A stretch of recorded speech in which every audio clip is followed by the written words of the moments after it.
Hello, this is CFRM Group 3 and we'll be talking about the rise and fall of AIG. After establishing itself as a multinational insurance conglomerate, AIG established a business unit primarily focused on financial products in order to capitalize on growing opportunities within the financial services sector. From its outset, AIGFP enjoyed outsized profits from its ability to leverage its superior credit rating to underwrite vast amounts of credit default swaps for underlying assets of varying qualities. But eventually, the outsized risks taken on by AIGFP, coupled with the lack of liquidity in credit markets, caused AIG to fail as a whole. Although housed underneath the umbrella of a large insurance company, AIGFP's operations were much more in line with that of a hedge fund than a policy underwriter. Additionally, holders of various credit securities, especially mortgage-backed securities, were incentivized to buy CDS from AIG, since the purchase of this protection would convert their assets to AAA-rated securities. Furthermore, due to the lack of regulation imposed at the time, collateral was not required for CDS contracts, although they behaved similarly to an insurance policy.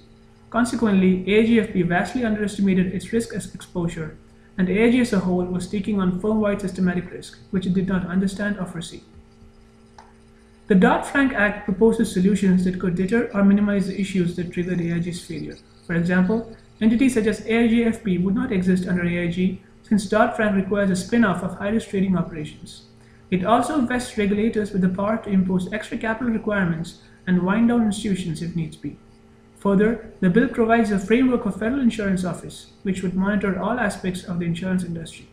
Additionally, the exclusion of the use of external credit rating agencies for regulatory purposes, the identification and monitoring of systematically important financial institutions could greatly reduce various risks by certain institutions.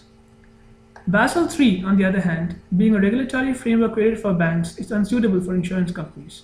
Unlike banks, insurance companies have a large exposure to idiosyncratic risk and not so much systematic risk. Generally speaking, insurance companies are already highly regulated with strict requirements in regards to risk exposure.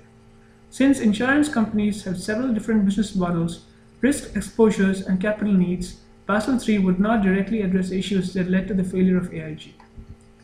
To address the issues faced by AIG, we propose a 4-point plan. Firstly, CDS instruments being very similar to insurance contracts should be treated as one and should be subject to the same collateral requirements.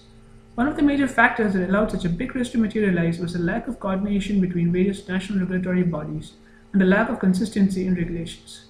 This can be rectified by ensuring greater coordination between these bodies.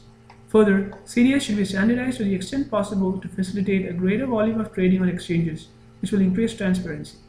AIGFP and its parent company were significantly different entities facing different risks. Such entities should be treated individually and assigned separate credit ratings. Thank you.